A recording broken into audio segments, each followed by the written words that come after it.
pessoal, tudo bem? A partir de hoje, nossas aulas terão um formato diferente, será no formato de videoaulas. Para começarmos, iremos trabalhar o reino Monera, capítulo 5, livro 2. Vamos lá? Bom, inicialmente falando sobre o reino Monera, nós precisamos lembrar quais são as suas características. Os indivíduos pertencentes ao reino Monera são seres procariontes. Precisamos lembrar que o procarionte é aquele organismo que não possui um núcleo definido, ou seja, não tem a estrutura de uma carioteca envolvendo seu material genético. Além disso, as bactérias os indivíduos do reino Monera podem ter uma variação de tamanho de 0,5 a 5 micrômetros. Esses organismos, com exceção da pérola de enxofre, que foi descoberta em 1999, são organismos microscópicos. A pérola de enxofre que eu coloquei para vocês na imagem aí em cima, vocês vão perceber que ela é visível ao olho nu, né? Aparece ela ampliada na imagem com um retângulo vermelho. Bom, além dessas características, esses indivíduos também podem, em condições desfavoráveis, liberar esporos e sobreviver por milhares de anos sem ter nenhum metabolismo, ou seja, estarem inertes no ambiente. Quanto à respiração e à nutrição. Quanto à respiração, as bactérias elas podem ser aeróbicas, anaeróbicas e facultativas. Isso que seria? Aeróbicas são bactérias que sobrevivem na presença de oxigênio. Anaeróbicas são aquelas que vão sobreviver na ausência do oxigênio. E as facultativas são as que vão sobreviver tanto na presença quanto na ausência do oxigênio. Já quanto à nutrição, elas podem ser classificadas em dois tipos, heterótrofos e autótrofos. Nas heterótrofos, nós vamos encontrar os saprófitos, os parasitas e os simbióticos. Dentro dos saprófitos, vamos encontrar aqueles organismos que vão decompor matéria orgânica. Então, vão ser encontradas em locais, principalmente onde tem muita matéria orgânica. As parasitas vão ser aquelas que vão liberar toxinas, né? Aqueles indivíduos que liberam toxinas e de alguma forma vão acabar prejudicando o organismo do hospedeiro e ao mesmo tempo nutrindo dos produtos liberados por eles. E já os simbióticos são aqueles que vão atuar em trocas, né? Vão fazer troca, ao mesmo tempo eles vão digerir a celulose e sobrevivem no intestino de animais ruminantes, como exemplo. Nos autótrofos nós temos dois tipos de organismos, os fotossintetizantes e os quimiosintetizantes. Os fotossintetizantes são aqueles que são capazes de captar a luz do sol e transformar em energia. E já os quimiosintetizantes são aqueles que vão obter energia através da oxidação de alguns componentes químicos.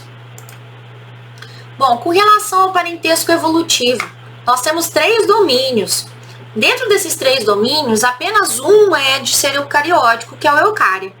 As bactérias e as arqueobactérias pertencem tanto ao domínio bactéria, que seriam as bactérias, e as árqueas ao domínio as arqueobactérias ao domínio árquea. Esses 2 domínios pertencem aos seres procarióticos. As arqueobactérias, elas necessariamente são divididas em 3 grupos.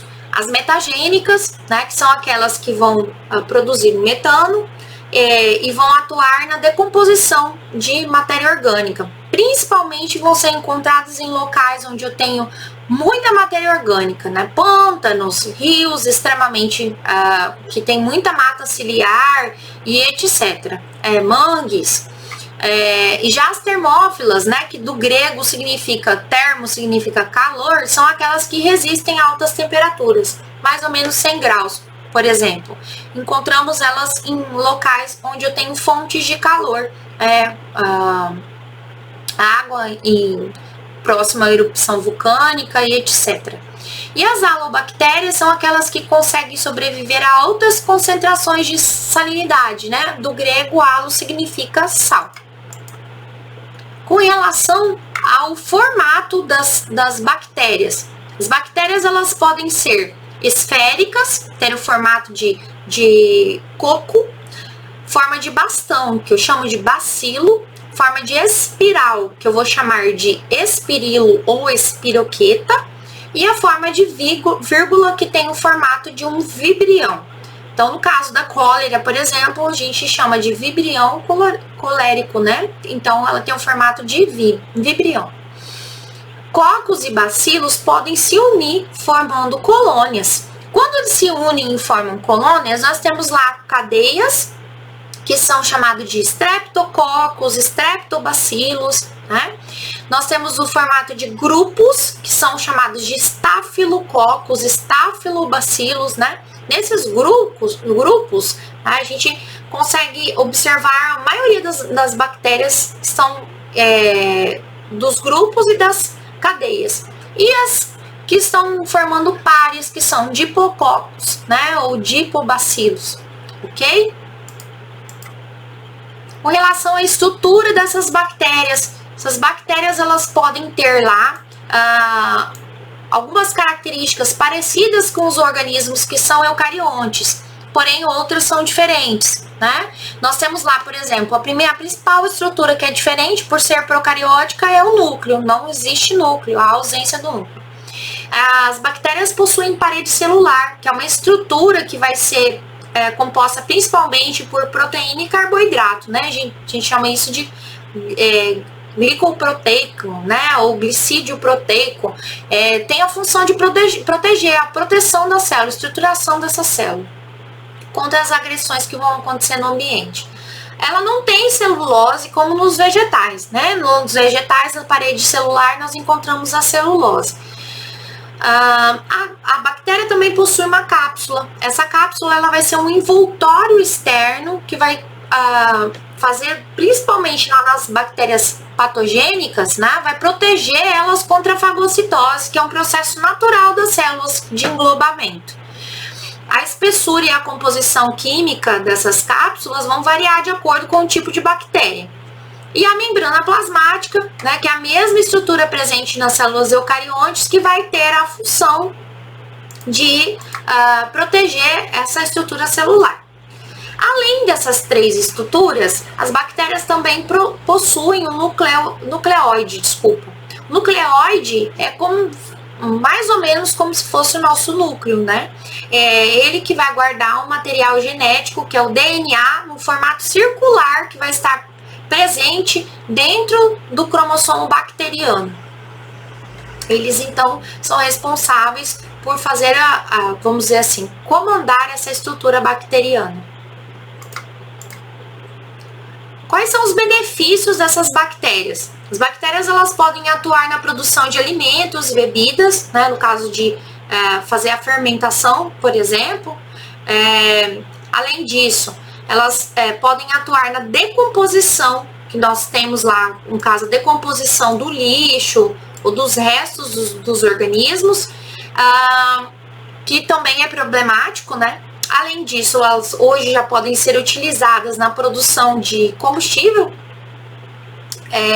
produção de medicamentos, na digestão, que é o caso da E. coli, né, que vai estar presente no intestino dos organismos, na fixação do nitrogênio da atmosfera, que é muito importante, porque o nitrogênio está disponível na forma gasosa e ele não é incorporado naturalmente pelos indivíduos.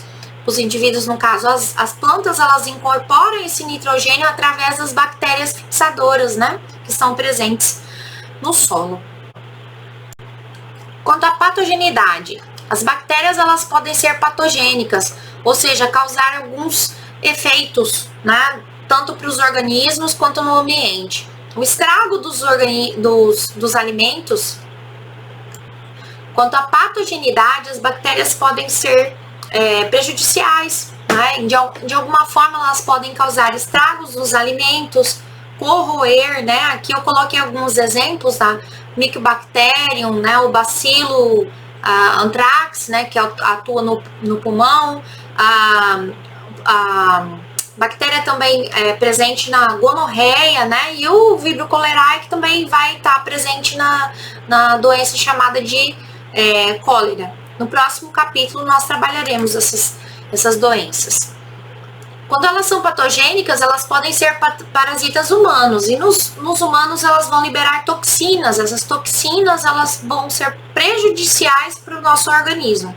Além disso, A gente tem que lembrar que a principal porta de entrada para essas bactérias são os pulmões. Então, necessariamente, a maioria das bactérias entra pelo sistema respiratório. Com relação às bactérias, podem surgir algumas dúvidas, como principalmente aquela questão: será que a regra dos 5 segundos ela é válida e etc. É por conta disso que eu deixei um vídeo aqui para vocês. Gostaria que vocês prestassem bastante atenção. Vamos lá? A graça de investigar o mundo invisível é observar como ele afeta nossas vidas diariamente. Paul Dawson é um cientista de alimentos. Para onde quer que olhe, ele vê o invisível.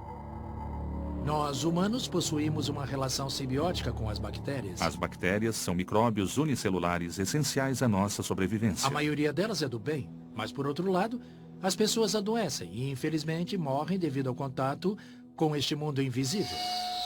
Os micróbios se movem rapidamente. Eles podem dobrar em número a cada 15 minutos. Em apenas 10 horas, um pode se transformar em 1 bilhão. Mas há um detalhe.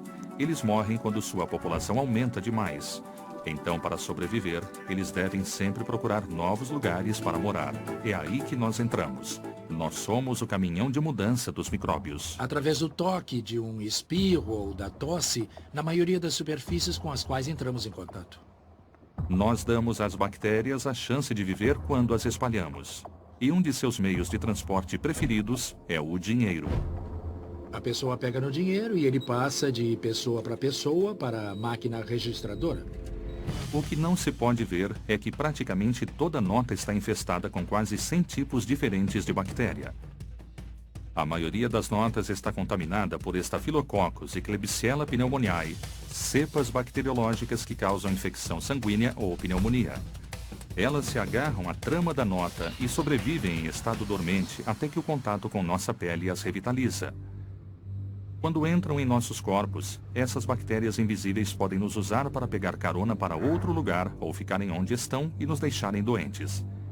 Durante uma epidemia, a moeda pode ser uma ótima maneira de os micróbios espalharem a doença de uma pessoa para outra.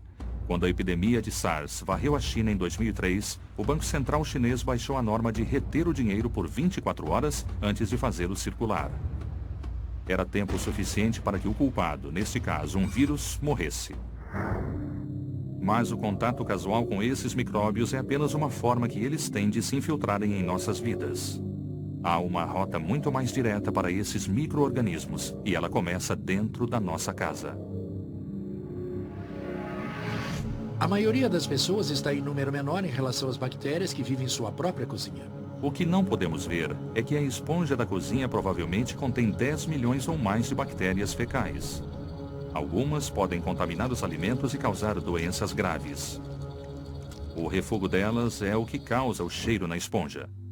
É bem provável que a bancada da sua cozinha esteja repleta de E. coli 1000 vezes menores que a cabeça de um alfinete. Essa poderosa bactéria pode causar doenças graves e às vezes letais. Há praticamente o dobro de bactérias na bancada da sua cozinha do que em qualquer assento do vaso sanitário.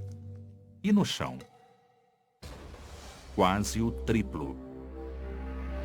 Mesmo o chão de cozinha mais limpo está repleto de micróbios. Portanto, é inevitável que alguns deles contaminem sua comida. No laboratório, o Dr. Dawson e sua equipe querem saber quantas dessas criaturas invisíveis nós acabamos ingerindo sem conhecimento. Gostaríamos de analisar os conceitos equivocados sobre os alimentos e testá-los do ponto de vista da pesquisa. Dúvida número 1. Quando você morde a bolacha e a mergulha num patê, a bolacha transfere bactérias para o patê? Montamos um experimento. Patê de queijo, calda de chocolate e molho vinagrete. Cada um deles é testado. Primeiro, um único mergulho, depois um mergulho duplo. As amostras são colocadas numa máquina especial. Depois de 2 dias incubando a bactéria, Dawson verifica quantos micróbios existem em cada amostra. Os resultados parecem confirmar uma suspeita comum. Quase não restam bactérias se você mergulha a bolacha apenas uma vez. Mas e 2 vezes? Cerca de 1000 bactérias por mililitro. Então, numa festa acabamos nos deparando com uma tigelinha contendo a saliva de várias pessoas. Quer dizer que mergulhar 2 vezes pode fazer mal, porque a saliva pode abrigar um grande número de bactérias prejudiciais. Dúvida número 2. Se você compartilha uma bebida com alguém, também está compartilhando os germes da pessoa? Os criadores de bactérias de Dawson arregaçam as mangas. Eles vão tomar o leite direto da garrafa e guardá-la de volta. Então, de 3 em 3 dias, vamos tirar uma amostra. O veredito? Encontramos 100 vezes mais bactérias no leite que tinha sido bebido direto da garrafa em comparação ao que não tinha sido.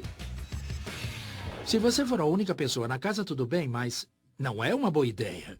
Dúvida número 3. A chamada regra dos 5 segundos. Se você pegar o alimento do chão rapidamente, ele está livre de germes? Nesse experimento, inoculamos a superfície com salmonela e depois derrubamos todo tipo de alimento, mortadela, pão e também chiclete seco. O resultado? Muitas bactérias foram transferidas em 5 segundos. Até 8.000 bactérias por alimento. E as amostras deixadas por 1 minuto contraíram 10 vezes mais. Trazer à luz o invisível derrubou a regra dos 5 segundos. Essas pesquisas estão apenas começando. No futuro, os cientistas querem analisar as sociedades invisíveis que proliferam nos carrinhos de supermercado que ocasionalmente abrigam as nádegas de bebês e crianças pequenas. Que seres nojentos estão brotando nos equipamentos das academias? O que povoa os botões dos elevadores das clínicas médicas? Bom, pessoal, por hoje é isso. As tarefas de vocês são as páginas 10 e 11. Observe os números dos exercícios a fazer. 12 e 13 também nós temos atividades. Façam as atividades dissertativas no caderno. Não se esqueçam, né, de anotar as respostas certinho e depois conferir o gabarito que nós vamos lançar para vocês, tá? Tá certo? Fica com Deus e até a próxima aula.